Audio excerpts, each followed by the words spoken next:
Bienvenue dans ce nouvel épisode. Nous avons l'immense plaisir d'accueillir Salomon Ayache, un investisseur spécialisé dans les startups en phase d'amorçage. Salomon est cofondateur et associé général d'Origins Fund, un fonds de capital risque qu'il a lancé aux côtés du champion du monde de foot, Blaise Matuidi. Avec une carrière impressionnante qu'il a menée de Goldman Sachs à Facebook, Salomon s'est forgé une réputation de dénicheur de pépites technologiques à fort potentiel. Son fonds Origins ne se contente pas d'apporter du capital. Il offre aussi un réseau de célébrités et d'influenceurs comptant plus de 160 millions de followers, apportant visibilité et croissance accélérée à ses entreprises partenaires. Restez avec nous pour une conversation captivante avec un investisseur à l'avant-garde de l'innovation numérique. Bonjour Salomon. Enchanté, merci de me recevoir. Merci d'être venu. Cadre Magnifique. On va dire à notre audience, c'est une fausse cheminée derrière. C'est une vraie. Au début, quand je suis rentré, j'ai cru que c'était une vraie. Moi, je me suis brûlé. Hein. Ouais. Comment tu peux faire pour travailler chez Origins et ne pas aimer le football ? C'est une très bonne question. Alors, je ne sais pas si je n'aime pas le football. Je pense qu'il y a une différence. L'amour du football, pour moi, il est sur un spectrum. Ouais. Donc, en fait, tu peux ne pas du tout aimer et être fou amoureux. Je ne suis pas mordu de foot. Par exemple, je suis abonné au parc.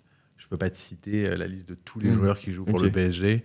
Je pense que j'aime ce qui se transmet dans le sport. La passion, l'unité des équipes, des joueurs avec le public. Mais le sport en lui-même, je ne peux pas te dire. Plus l'histoire derrière. Ouais. L'histoire derrière, je ne la connais pas forcément. Qui a marqué tel but sur la reprise de volée à tel moment, ça, malheureusement, je ne vais pas... Et ça, tu arrives à composer avec Origins, qui est quand même...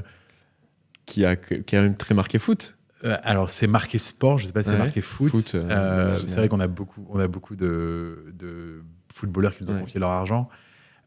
J'arrive justement parce que je pense que comme je ne suis pas un fan de foot, en fait, t'es décomplexé. Je suis un peu décomplexé. Tu sais, c'est un peu comme les stars de cinéma. Enfin, je n'en connais pas beaucoup. Et donc, en fait, quand tu es un peu...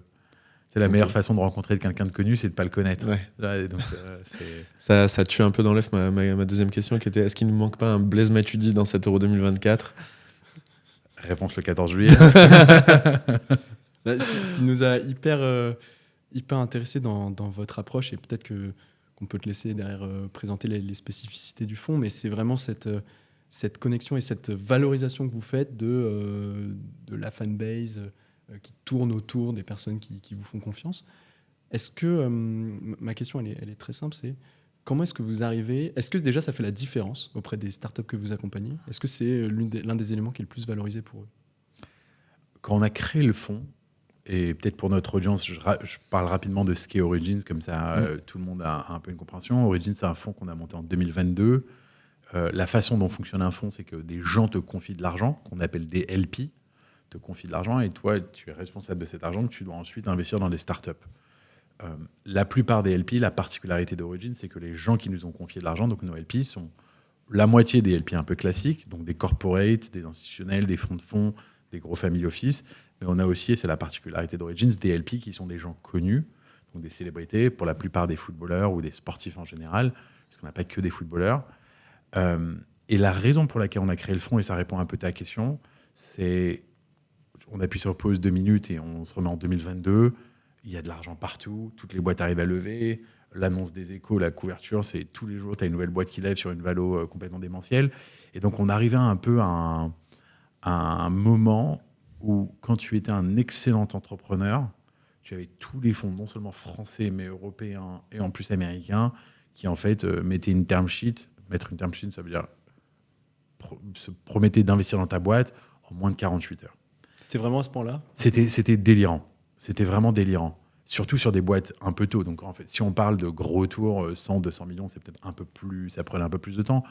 Mais tu avais un moment où, en fait, les sites série A, ça prenait entre 24 heures à une semaine.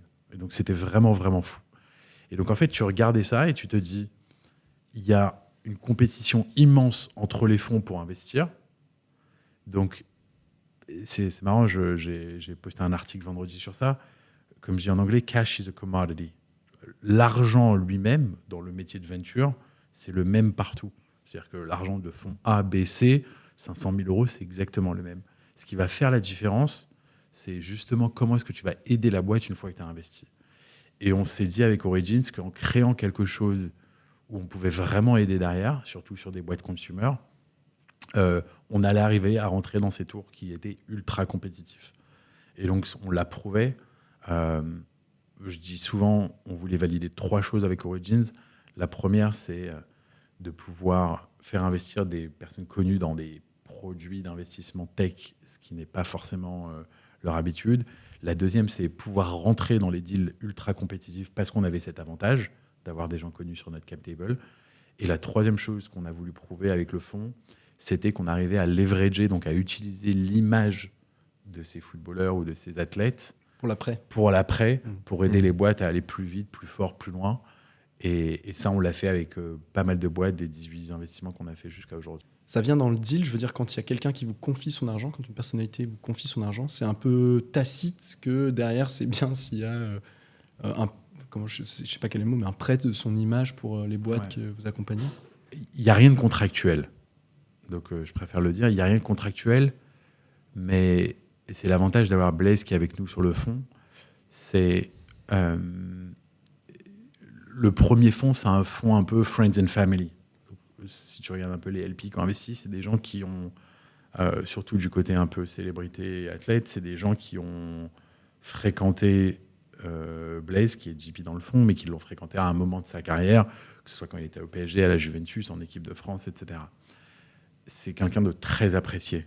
C'est un garçon qui vraiment est très apprécié, et donc les gens lui font confiance. Mais au-delà de ça, il y a une partie d'éducation, en fait, d'expliquer à un Paolo Dybala, par exemple, qui a investi dans le fonds, et de lui dire, tu as investi dans le fonds a investi dans telle et telle boîte, donc en fait, indirectement, tu es actionnaire de cette boîte. Tu es actionnaire de Origins, mais Origins, en fait, c'est une coquille vide, parce qu'Origins déploie tout l'argent. À un moment, Origins n'aura plus d'argent à investir. Donc, en fait, Paolo, indirectement, est investisseur de ces 18 boîtes, et donc il y a un travail d'éducation qu'on essaye de faire pour justement qu'ils aient envie d'aider les boîtes du portefeuille. Et pour l'instant, ils ont tous joué le jeu au moment où il fallait. Okay. Il y a des boîtes qui viennent vous voir que vous, pour qui le plus important, ça va être d'avoir accès à ça? La vérité, c'est que j'espère que non. On met des tickets, alors pour notre audience, on met des tickets entre 250 et 500 000 euros, donc jusqu'à un demi-million d'euros, pour essayer d'aller prendre 2 à 5% d'une boîte. Et en général, on ne fait pas de tour de table si le tour fait moins de 1 million, 1,5 million. Donc il y a systématiquement d'autres investisseurs à côté de nous. On est ce qu'on appelle un fonds follow. Donc dans un tour de table, tu as toujours un lead. Disons qu'il y a une boîte, petit cours de maths, mais il y a une boîte qui veut lever 2 millions d'euros sur une valorisation à 10 millions d'euros. Tu as toujours le lead qui veut prendre d'entre 10 à 15% de la boîte. Donc si la valorisation c'est 10 millions, le lead va mettre 1 million, 1,5 million sur le tour de 2 millions. Et les 500 000 vont être remplis avec ce qu'on appelle des fonds follow, qui sont soit des fonds comme nous, soit des business angels encore plus petits. Mais c'est un peu comme ça qu'un tour est structuré. Et donc, en général, comme on est follow, on a souvent d'autres personnes qui investissent à côté. À quel moment, c'est quoi qui fait du coup la différence pour vous, dans votre choix d'investissement, étant donné vos spécificités? Est-ce qu'il y a des choses qui... Ouais, c'est une très bonne question. En fait, tous les fonds ont une thèse. Et tu peux avoir différentes thèses. Tu peux avoir une thèse géographique, en disant j'ai envie d'investir qu'en France. Tu peux avoir une thèse thématique, et donc de dire je vais investir que dans des boîtes, dans le climat, n'importe où en Europe. Tu peux avoir une thèse de stage, donc d'étape d'investissement, de dire je vais faire que du pré-seed partout, que du seed partout en Europe. Donc tu as plusieurs thèses d'investissement, et chaque fonds a une thèse. La raison pour laquelle les fonds ont une thèse, personne ne vous le dira, mais c'est pour attirer des LP. Et donc, en fait, si je m'appelle la MACSF, qui est une énorme boîte d'assurance en France, et j'investis dans des fonds, je ne vais pas investir que dans des fonds qui font du pré-seed en France. Je ne sais pas si je dois déployer 100 millions d'euros pour investir dans des fonds de venture capital. Je vais investir 10 millions en climat, 20 millions en deep tech, 30 millions en early stage en France, 30 millions en early stage partout en Europe. Et donc, en fait, tu diversifies. Donc, les fonds sont obligés d'avoir une thèse, puisque tout le monde toque plus ou moins à la même porte des mêmes LP, donc de ces mêmes personnes qui nous confient de l'argent. On toque tous plus ou moins aux mêmes portes. Donc, tu es obligé d'avoir une thèse pour pouvoir t'adapter et pour montrer que tu es compétitif sur le marché. Origins, on a une thèse, c'est de dire, comme nous avons des gens connus qui nous ont confié de l'argent, on veut investir dans des boîtes où l'utilisateur final est un consommateur. Donc c'est notre seule thèse, c'est de dire ça peut être du B2C, ça peut être du B2B2C, par exemple Zoom, que vous devez tous connaître, Slack, que vous devez tous connaître, même si au fond c'est un outil un peu enterprise qu'on vend avec un abonnement à des entreprises, à la fin l'utilisateur final de Zoom ou l'utilisateur final de Slack, ça va être un utilisateur final et un consommateur. Et donc c'est ce genre de produit qui nous plaise, parce qu'on sait avec le pouvoir d'influence qu'on a, on peut faire connaître et la marque en général, mais aussi la faire connaître auprès de l'utilisateur final. Et vous êtes structuré. Il y a quelqu'un qui s'occupe de toutes ces opérations d'influence ou derrière de mise en relation avec. Ouais. Alors comment ça marche ? Donc notre métier c'est 4 choses. C'est même 5, mais le métier d'investisseur c'est 4 choses. C'est de sourcer des boîtes. Et donc on a une équipe d'investissement qui en fait source des boîtes partout. On investit en Europe et en Amérique du Nord, qui continuellement source des boîtes. Et ça c'est un métier de savoir comment sourcer, comment savoir que tel entrepreneur en fait monte une nouvelle boîte, etc. Le deuxième métier, c'est de choisir la bonne boîte. Donc, on va en sourcer peut-être 100. Je veux dire, sur les 100, je ne peux pas parler à 100 boîtes. Je vais devoir en parler 10 ou les 12, peut-être qui me paraissent le plus pertinentes. Donc, choisir les boîtes. Une fois que tu as choisi la boîte dans laquelle tu as envie d'investir, il faut gagner le deal. Donc, si la boîte lève 2 millions et que en fait, c'est une boîte ultra compétitive, en fait, tous les fonds, et français, et européens, et américains, ont envie d'investir dans la même boîte. Donc, à nous d'aller se battre pour mettre notre ticket et on essaie d'avoir entre 3 et 5% des boîtes. Donc, on veut cet ownership. Et la dernière chose de l'équipe d'investissement, c'est d'aider la boîte une fois qu'on a investi. La façon dont on fonctionne, c'est nous, on investit précis à Série A. Donc, on investit très, très tôt. Parfois, il n'y a rien. Il n'y a même pas de produit. Il y a juste un deck et une équipe.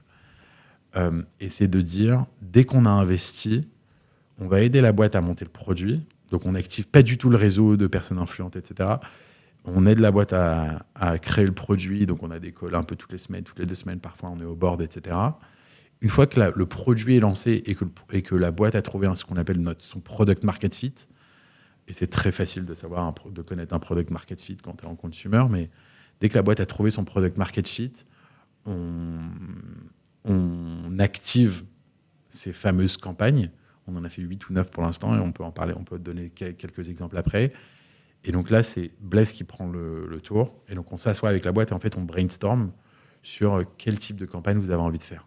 Et donc ça va dépendre de la typologie de la boîte. Donc si c'est une boîte qui est très sociale, en fait, ça va être des campagnes, voilà une pub, télécharge l'application. Si c'est une boîte B2B2C, c'est peut-être un petit peu différent. Et donc c'est à ce moment-là qu'on active, qu'on brainstorm un peu sur les idées. Et en fait, Blaise arrive à avoir cet angle que moi je n'ai pas, qu'il a très très bien, de regarder les boîtes et de dire en fait les joueurs ils vont aimer faire ça, mais ils vont pas aimer faire ça. Tu veux nous donner 2-3 exemples ? On a regardé un peu, mais peut-être tu veux nous donner 2-3 exemples. Je vais te donner un exemple sur lequel on est en train de travailler comme ça. C'est premier. On a investi dans une boîte qui s'appelle Upway, qui est une marketplace de vélo électrique.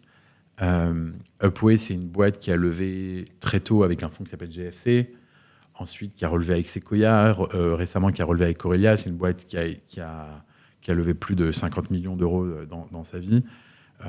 Les 2 fondateurs, Toussaint et Stéphane, sont juste pour moi des entrepreneurs qui vraiment sortent de l'ordinaire par leur et intelligence émotionnelle et intellectuelle. Pour moi, c'est des gens extraordinaires. Et le sujet de Upway, et ça va vous parler, quand tu achètes un vélo électrique, ça vaut 2500, 3000 euros. Ils ont voulu faire le back market du vélo électrique, c'est-à-dire comment créer une place de marché qui, en fait, rassemble... le plus dur, si j'achète un vélo électrique sur le bon coin, c'est est-ce qu'il va se casser la semaine prochaine, est-ce qu'il marche vraiment, etc. Et donc, ils ont vraiment créé cette plateforme. Est-ce qu'on va me le livrer ? Exactement. Et donc, ils ont créé cette plateforme qui s'appelle Upway, qui permet, en fait, à tout le monde d'acheter des vélos électriques de seconde main à des prix assez compétitifs. Donc, je ne sais pas, tu vas acheter un vélo pour 1500 au lieu de 3000 euros. Ce qui est intéressant sur Upway, c'est que quand tu vois une pub de Upway sur Instagram, je sais, là c'est l'été, tu vas voir une pub de chemise en lin à 39 euros, tu vas dire tiens, j'ai besoin d'une pub de chemise en lin, tu cliques, ça te redirige vers le site marchand, tu fais ton check-out de panier, tu achètes ta chemise en lin à 39 euros, le site marchand fait un calcul de ce qu'on appelle ROAS, c'est Return on Ad Spend, et va se dire j'ai dépensé 10 euros en pub sur Instagram et Facebook, ça m'a généré 40 euros, donc j'ai un Return on Ad Spend qui est de 4x, c'est génial. Le problème de Upway, C'est que personne à 23h va être allongé sur son lit, va voir une pub d'un vélo à 1 800 €, va se dire tiens, j'ai envie de m'acheter un vélo électrique à 1 800 balles à 23h. Et donc, en fait, ton return on ad spend, il n'est pas forcément très intéressant. Et ça, Upway l'a réalisé très tôt. Par contre, ce qu'on travaille avec Upway, et ça, c'est un peu les 3 étages des réseaux en général, c'est de dire, tu as ce qu'on appelle considération, tu as brand awareness, considération, conversion. Donc, c'est un peu les 3 étapes de l'immeuble. Et la plupart des boîtes, très tôt, vont faire l'erreur de mettre tout leur argent sur de la conversion. Et de dire, j'ai 1 000 € à dépenser en pub, je vais tout mettre en conversion parce que je veux du clic, je veux qu'on télécharge l'app, je veux de l'achat de vélo, je veux de l'achat de chemise en lin, je veux du téléchargement d'app, etc. Ça va très bien marcher pendant un certain temps, mais ce qui va se passer, c'est qu'à la fin, ton pool de gens, en fait, tu l'as épuisé. Parce qu'en fait, si tu targetais, très rapidement, là, on fait un cours de marketing, mais quand tu vas faire une pub sur Facebook ou sur Instagram, tu vas dire, je veux cibler les hommes entre 18 et 35 ans en région parisienne qui aiment le vélo. Et donc, en fait, ça va aller chercher un peu partout, mais à un moment, ces gens, tu vas les épuiser. Il n'y en aura plus. Et donc, ton coût pour aller chercher quelqu'un entre 18 et 35 ans qui habite à Paris, qui aime le vélo, va devenir de plus en plus élevé, puisque l'algorithme cherche cette personne, parce qu'elle est plus évidente à trouver. Ce qu'on a fait avec Upway, c'est de dire, on va juste travailler la brand awareness. On veut faire quelque chose, on veut faire en sorte que n'importe qui en France, dans les 3 prochaines années, si aujourd'hui je te dis, tiens, j'ai mon téléphone, je dois le revendre, tout le monde pense back market.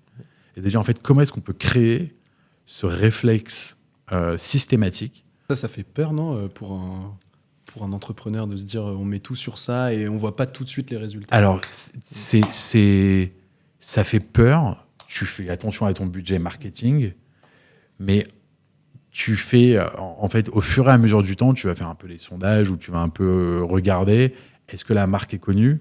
Et ensuite, tu peux faire un peu de brand awareness, tu peux faire ce qu'on appelle du retargeting, ce qui te permet, si tu as ciblé quelqu'un avec une pub de brand awareness et que la personne a cliqué sur le site et est restée sur le site assez longtemps, ça veut dire qu'en fait, cette personne avait aimé la pub de brand awareness, qu'ils ont certainement envie d'acheter un vélo. Donc, s'ils ont envie d'acheter un vélo et qu'ils sont restés sur le site un certain temps, je vais retargeter cette personne. Pour nos auditeurs, tout est évidemment GDPR compliant. Avec aujourd'hui, c'est un grand sujet avec les cookies, etc. Donc, c'est des adresses IP qui sont complètement blacklistées. Donc, personne ne sait qui est derrière l'écran. Mais le retargeting permet à des annonceurs qui font beaucoup de brand awareness de pouvoir aussi retargeter pour créer un peu le désir et l'achat.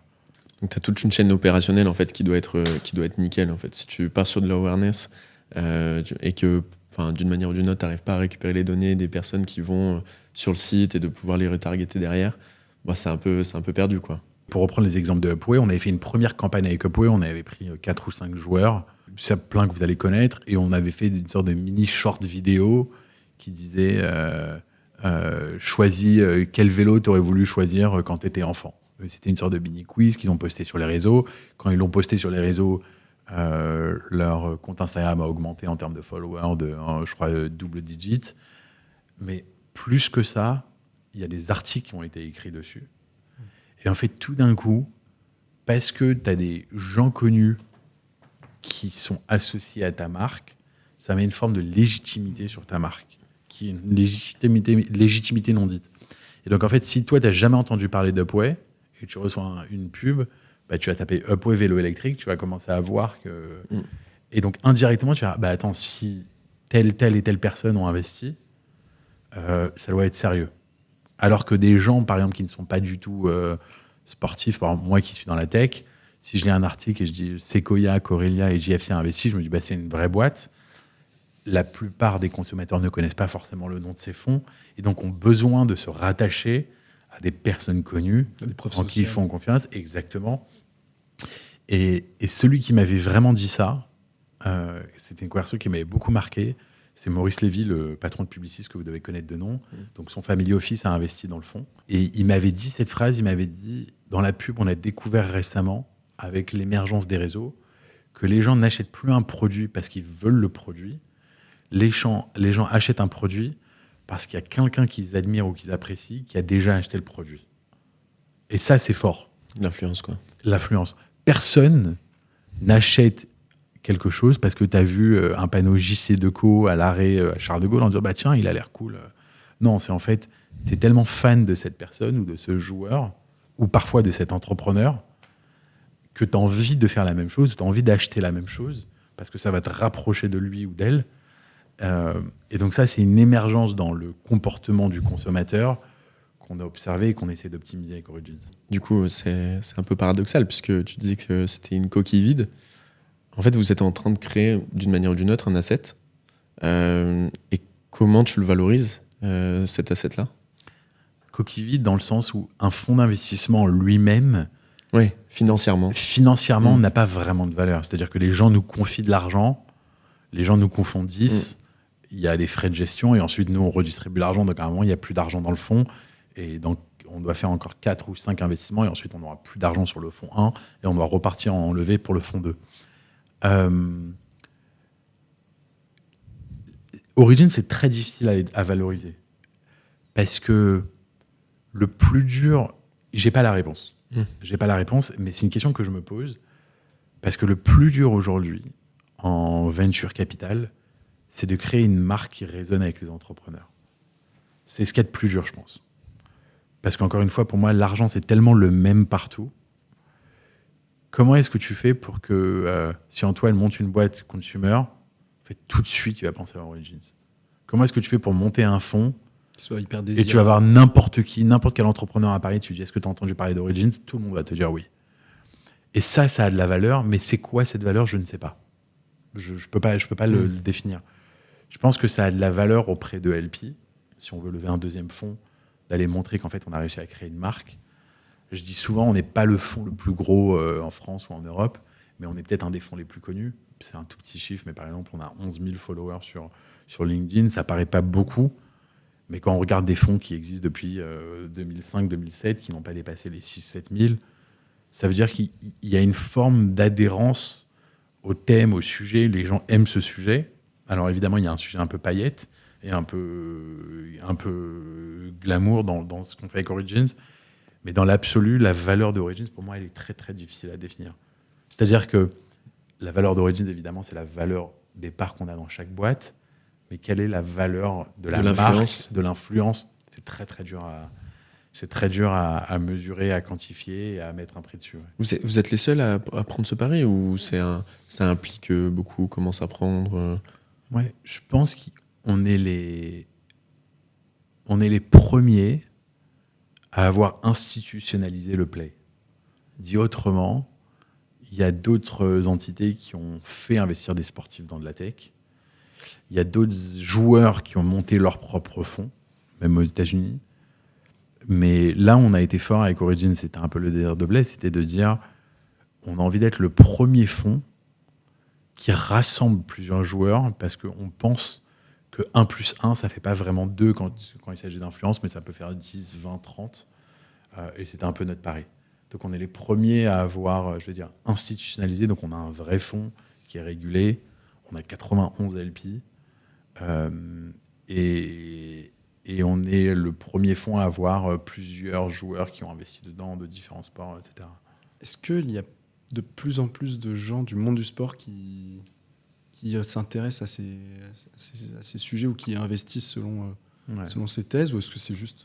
je sais pas, ouais, j'ai l'impression que tu as de plus en plus de personnalités sportives, artistiques qui vont là-dedans. C'est ultra intéressant. J'étais avec le... Bon, j'aime pas le foot, mais là, ça va. J'étais avec le numéro 2 de Arsenal. Donc, Arteta, c'est le coach d'Arsenal. J'étais avec son numéro 2 il y a pas plus que 2 semaines. Et on parlait de ce sujet, justement. Et en fait, pour notre audience, le produit de Venture Capital, c'est, on va dire, tu vas investir en 2024. Notre fonds, on va faire plus simple. Notre fonds, il est de 2022. Les gens qui ont investi en 2022, la durée d'un fonds, c'est 10 ans. Donc, il n'y a pas d'argent, ou il y a très peu d'argent qui est rendu avant, donc on dit, si on va jusqu'à 2032, peut-être l'année 6, on commence à peine à rendre l'argent. Et donc, il y a un double sujet chez les personnalités, et je pense que ce n'est pas forcément que sport. C'est un sujet de liquidité et de cash. C'est de dire, OK, j'ai beaucoup d'argent, mais en fait, je ne sais pas pendant combien de temps je vais en avoir. Et donc, en fait, de se dire, je vais investir dans quelque chose qui va durer 10 ans, c'est très, très dur pour eux, psychologiquement.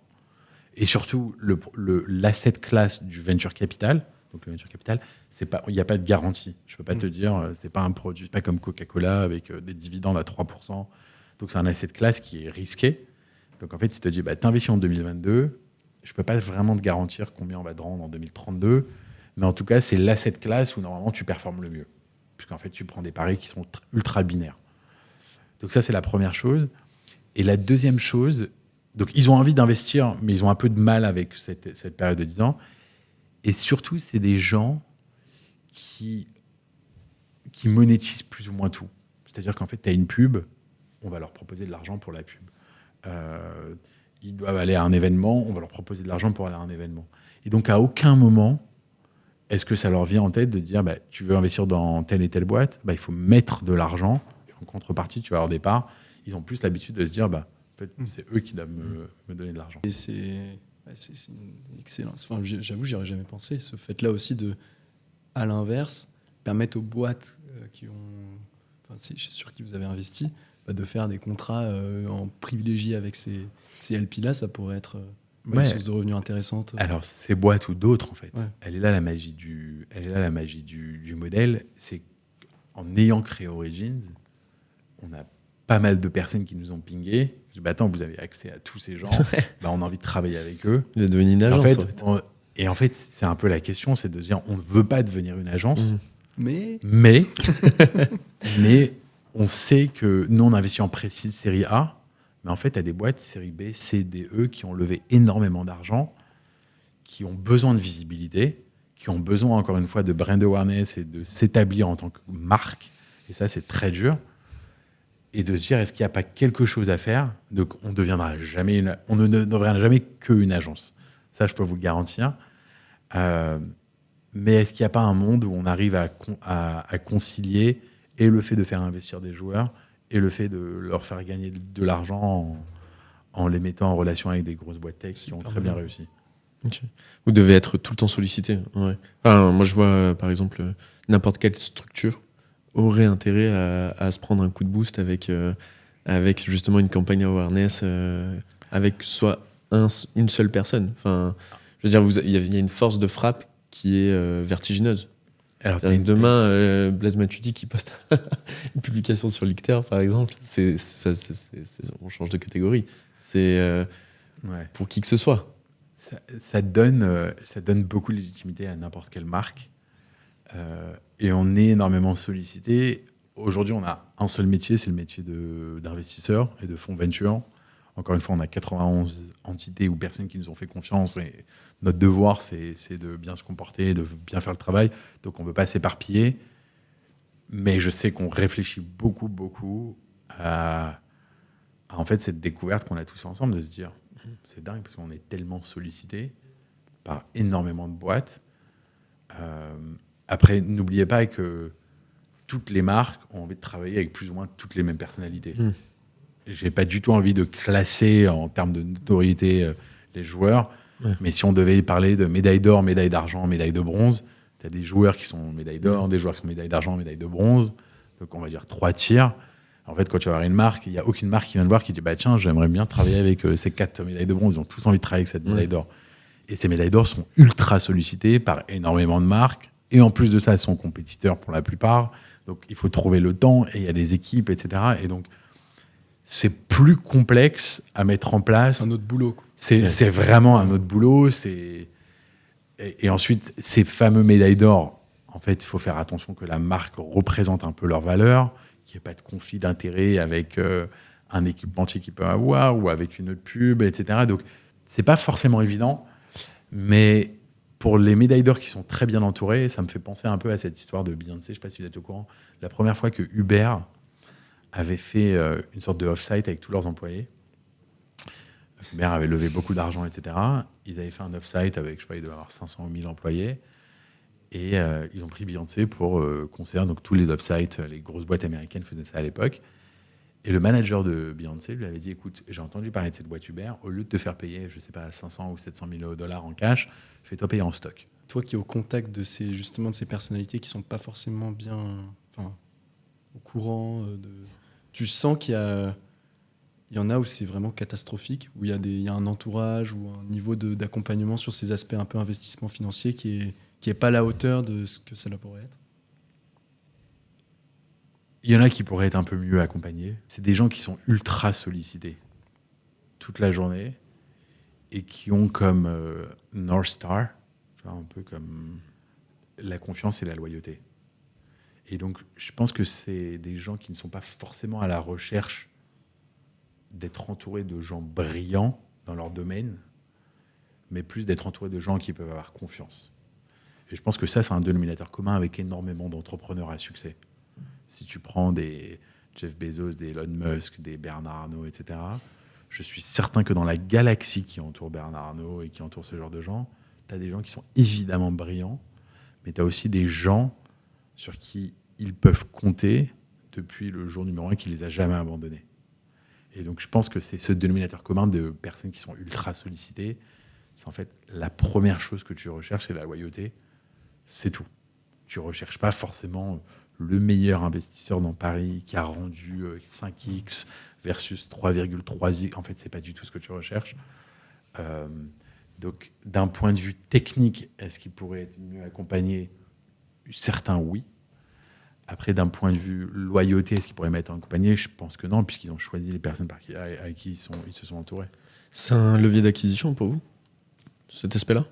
C'est-à-dire qu'en fait, aujourd'hui, l'une des manières d'avoir d'autres LP, est-ce que c'est parce qu'il y a vous répondez à un véritable besoin et ils entendent parler de vous et donc du coup ils se disent pourquoi pas, peut-être on va leur donner cette confiance, ou c'est parce que vous avez déjà plusieurs personnes à qui ils peuvent se fier, où il y a cette valeur de confiance, que du coup ils se disent peut-être je vais essayer puisque un tel que je connais bien est là-dedans, je vais y aller parce qu'il y est dedans, pas forcément par l'offre de valeur. Ouais, mais je pense que c'est pas forcément pour Origin, je pense que c'est la même chose sur les tours de table de financement en France et en Europe. C'est un peu la blague, vous avez dû voir plusieurs memes. Tiens, il y a Sequoia qui a investi, tiens, je vais investir.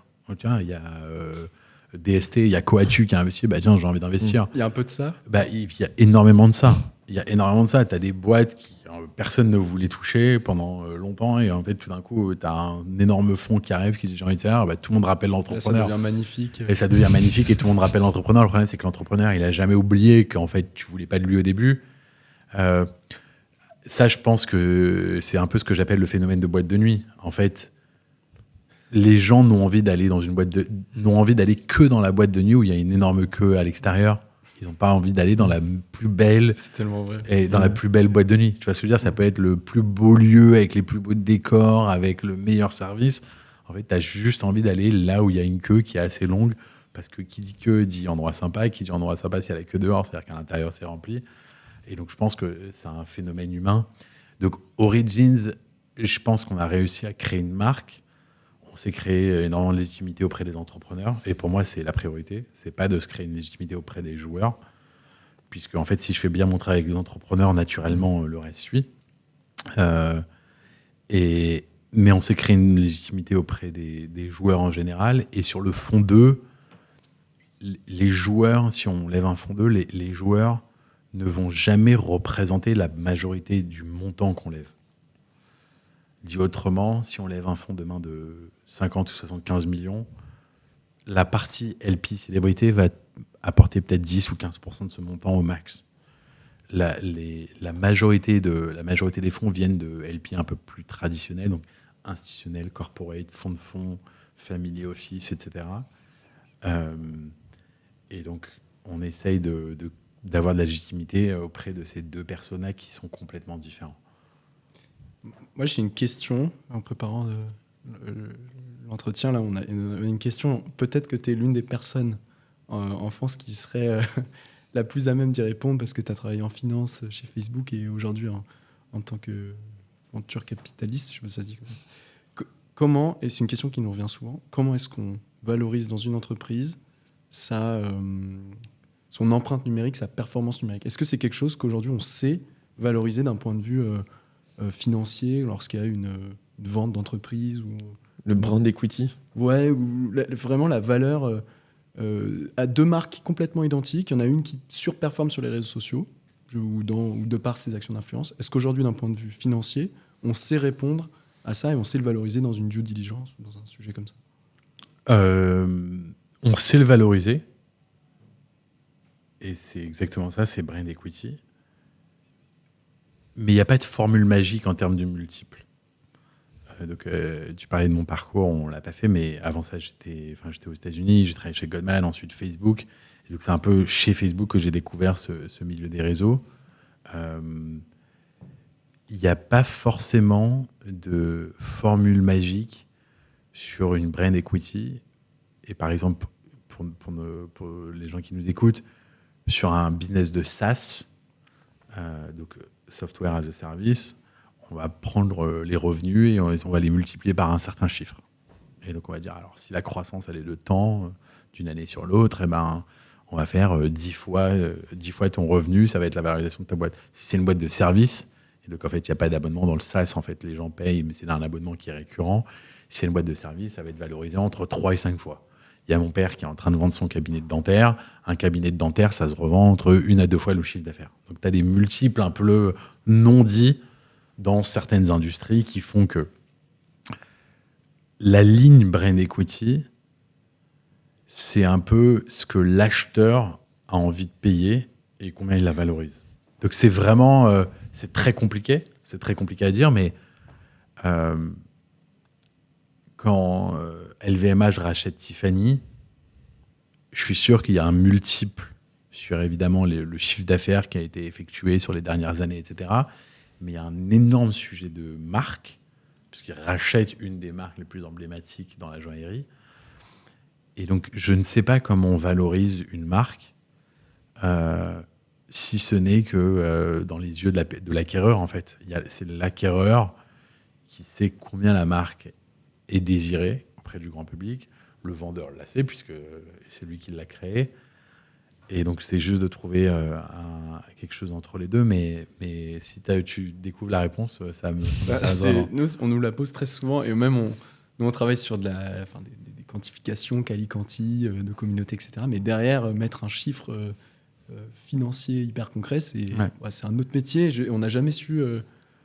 Mon prof de philo, il m'avait dit ça. Avant le bac de philo, il m'avait dit, si tu révises ta philo... Non, si tu ne révises pas tes sujets de philo, tu es sûr d'avoir une mauvaise note.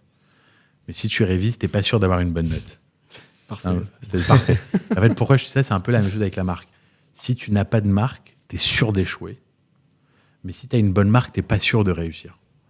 Et ce que je veux dire, c'est qu'aujourd'hui, Origins, c'est une marque, je n'arrive pas à la valoriser, mais je sais que la marque nous a permis, quand on cherchait quelqu'un pour intégrer l'équipe d'investissement, de recevoir 160 candidatures d'écoles Tier 1 en France. Je crois que, on le disait en off juste avant, sans doute que Blaise Matuidi est pour quelque chose. Tu penses qu'aujourd'hui, c'est indispensable pour préparer l'après-carrière ou pour s'ouvrir des opportunités d'utiliser ce canal comme... LinkedIn en B2B, c'est ce que est Instagram en B2C. Aussi simple que ça. C'est-à-dire qu'une fois que tu as craqué la machine LinkedIn, et puis, je parle personnellement, j'ai énormément de mal à poster. J'ai l'impression que j'ai jamais rien d'intéressant à dire. C'est pas vrai, là. Alors que tu pourras mettre des extraits. Non, mais c'est pas vrai, mais tu feras des petits shorts. T'as toujours le syndrome de l'imposteur, ça, tout le monde là, peu importe l'âge. Donc ça, c'est quelque chose qui part jamais. Mais je me dis, qu'est-ce que j'ai à écrire sur LinkedIn? En fait, non, t'as plein de choses à écrire, mais comme tu le disais, je pense que Blaise a initié un mouvement d'aider les jeunes à se dire, tiens, il y a une après-carrière, il se passe quelque chose après. Tu vois, Kylian a été très intelligent, il a structuré, il a tout un family office aujourd'hui qui gère toutes ses affaires business. Alors évidemment, c'est Kylian, mais on parlait justement off d'autres joueurs, par exemple Chouameni, qui n'a pas investi dans Origins, qui a son compte LinkedIn. Et en fait, je pense que de loin, beaucoup de joueurs se sont dit, il se passe vraiment quelque chose. Il a fait quelque chose après son après-carrière.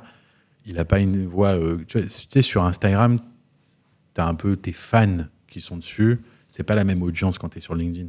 Tu vas avoir des chefs d'entreprise, tu vas avoir des gens en boulot, tu as des vrais décideurs.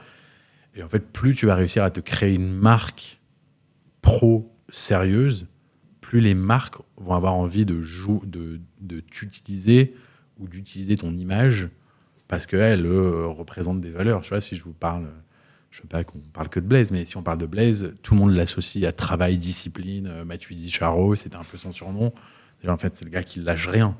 Et c'est la marque qu'il a aujourd'hui. Il est vraiment comme ça au travail. Et donc, je pense que c'est que le début, parce qu'aux États-Unis, ça existe depuis longtemps, mais en Europe, ce n'est que le début.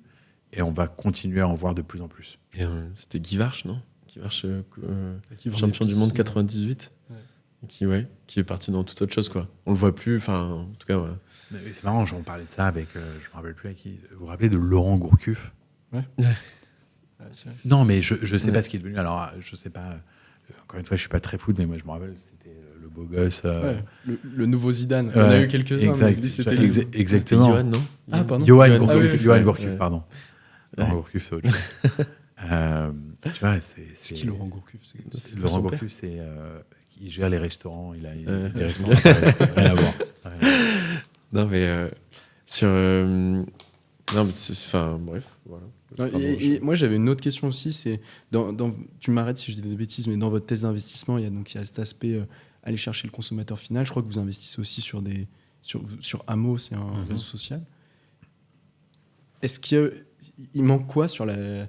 Est-ce que tout n'a pas déjà été fait sur cette galaxie de réseaux sociaux ? Est-ce qu'il n'y a pas des... Tu penses qu'il y a d'autres choses qui vont sortir, qui sont en train de sortir, qui sont intéressantes ? Ce que je peux te dire, c'est que Amo, c'est l'équipe en consumer social la plus deep, donc la plus profonde et une des équipes les plus respectées sur le sujet de consumer social. Pour ceux qui ne savent pas, ils ont monté juste avant ça Zenly. Zenly qui a été vendu pour plusieurs centaines de millions d'euros à Snapchat.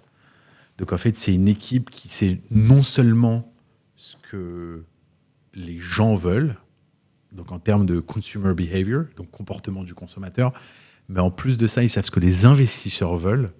Et donc les investisseurs, eux, ce qu'ils veulent, c'est voir de la rétention. Donc pour dire rapidement à notre audience qu'on va regarder, on a une façon de regarder les dossiers pour savoir est-ce qu'on investit par rapport à certaines métriques. Sur du consumer social, ce qu'on va regarder, c'est la rétention. Donc en fait, combien de gens se connectent, combien de gens... Alors déjà, tu as le funnel. Combien de gens ont téléchargé l'application App Store ? Une fois que tu as téléchargé l'App Store, combien de gens ont créé un compte ? Et une fois que tu as créé un compte, combien de gens l'utilisent ? Mais sur ces gens qui l'utilisent, combien l'utilisent encore au bout de 4 jours ? Combien l'utilisent au bout d'une semaine ? Au bout de 30 jours ? Au bout de 3 mois ? Et donc, c'est ce qu'on appelle la rétention. Et donc, tu as ce qu'on appelle Daily Active Users, donc DAU, MAU, Monthly Active Users. Et donc, en fait, on va traquer complètement le comportement des utilisateurs chaque jour, chaque semaine sur le funnel. Et donc, pour revenir sur Amo, le produit, je trouve qu'il est époustouflant, il est sublimissime. Est-ce qu'il est adapté aujourd'hui ? Est-ce qu'il y a la traction qu'on aurait espéré ? Je pense que l'équipe est au courant des résultats et ils savent mieux que nous s'ils sont contents des résultats. Je sais qu'ils continuent à travailler, mais je sais qu'ils sont très très forts pour itérer, créer des produits, revenir dessus et aller chercher cette rétention et ces métriques parce qu'ils savent qu'il n'y a que comme ça qu'ils vont continuer à être financiers pour créer un géant. Pardon. Quand on a investi dans Amo, et je finirai avec ça, on s'est regardé avec l'équipe et ça revient un peu sur notre thèse d'investissement. Quand tu investis très tôt, tu paries sur 3 choses. Tu paries sur une équipe, un produit et une taille de marché. Et on s'est dit, équipe imbattable, le produit était sublimissime, la taille de marché du social est en fait infinie, en quelque sorte. C'est la Ligue 1, enfin c'est la Ligue des Champions, le Consumer Social. C'est là où c'est le plus... Exactement, c'est vraiment ça. C'est la Ligue des Champions, mais tu peux être le PSG et en fait toujours participer à la Ligue des Champions et ne jamais gagner. Tu vois ? C'est là où c'est le plus... C'est le plus dur. Ouais. C'est là, c'est le plus gros marché. Quoi. Et c'est le plus gros marché et c'est le plus rewarding. Ouais. Donc en fait, quand tu craques quelque chose, tout le monde connaît la valo de Facebook, tout le monde connaît la valo d'Instagram, combien ils se sont fait racheter, tout le monde sait combien WhatsApp s'est fait racheter. En fait, quand tu craques quelque chose dans le consumer social, c'est infini. C'est vraiment infini. Parce qu'en fait, tu as tous les annonceurs qui veulent venir. Donc il y a un énorme sujet et je pense qu'avec ce qui va se passer avec TikTok aux US, où certainement TikTok va être banni aux US, on va devoir changer le mouvement, je pense que le consumer social va continuer à grossir. Donc Amo, je pense qu'il faut qu'on s'en reparle dans 12 à 18 mois. Okay. Le rendez-vous est pris. Voilà. Avec la cheminée, ouais. Il nous reste un peu de temps. Je ne sais pas. Parce que moi, j'ai une autre question. C'est peut-être la last. Ok. Tout ça, en tout cas, nous, on est convaincus, ça a un pouvoir de dingue, en tout cas. Ce biais que vous avez pris, cette verticalité, en tout cas, choisie.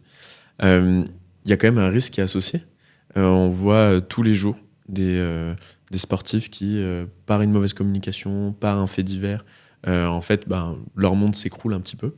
Et est-ce que vous n'avez pas forcément peur de se rattacher à des figures comme ça, des figures de proue? Est-ce que ça risque pas de mettre en péril tout l'écosystème? Je prends l'exemple, par exemple, tu vois, Pogba. Du jour au lendemain, qu'il ait fait exprès ou pas exprès, et on peut pas s'exprimer dessus, mais du jour au lendemain, il est sorti du système, il est pointé du doigt et peut-être condamné pour dopage. Enfin, il y a quand même des choses. Là, c'était le week-end dernier, Melvin Jaminet, qui prend son Instagram et qui dit des propos qui sont condamnés par une grande tranche politique comme propos racistes. Alors après, il peut encore se défendre dessus, mais il y a des risques associés à tout ça, à cette stratégie. On n'est pas meilleur et on a énormément de travail à faire sur les campagnes, etc. Mais ce que je veux dire, c'est que dans l'histoire, que ce soit du sport, de l'entrepreneuriat, etc., tu as toujours eu des scandales.